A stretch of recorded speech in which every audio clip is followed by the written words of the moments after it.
बिस्मिल्लाहिर्रहमानिर्रहीम।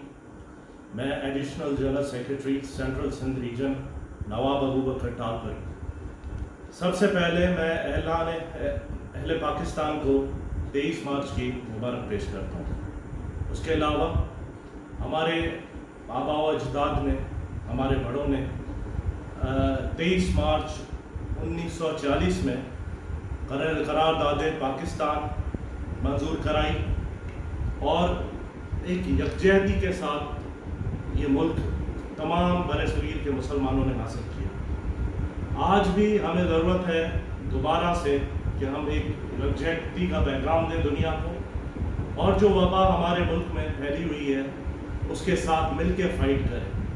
वो हम तब कर सकते हैं जब हम वो हुकूमत की, जो वफाकी हुकूमत और सूबाई हुकूमत की हिदायत पर अमल करेंगे, तो हम अपने लिए भी और दूसरों के लिए भी दूसरों की भी खिदमत करेंगे कि हम इस लॉकडाउन का हुकूमत के साथ भरपूर साथ दें और अपने घरों में रहें और अपने हाथ धोएं और कोशिश करें कि हम किसी से फिज़िकल कांटेक्ट में ना रहें।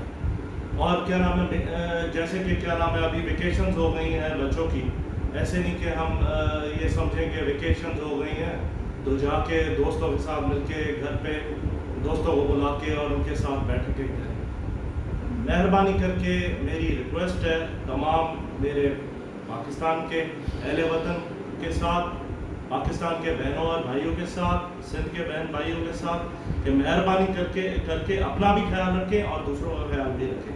और मेहरबानी करके अभी जो भी आपकी कमिटमेंट्स हैं वो सारी कमिटमेंट्स ख़त्म करके आप हुकूमत का भरपूर साथ दें। हुकूमत चाहती है कि प्यार मोहब्बत से आपके साथ हैंडल करें।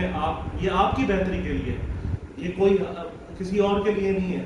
ये वबा और फैलेगी और फिर हमारे कंट्रोल से निकल जाएगी। हमारा मुल्क वैसे ही माशी तौर पे कमज़ोर है और इसको नुकसान पहुंचेगा।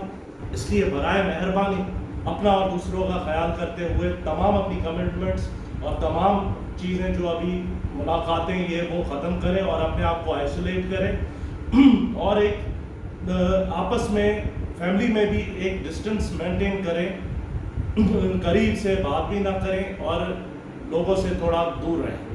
मेहरबानी सारे दोस्तों की।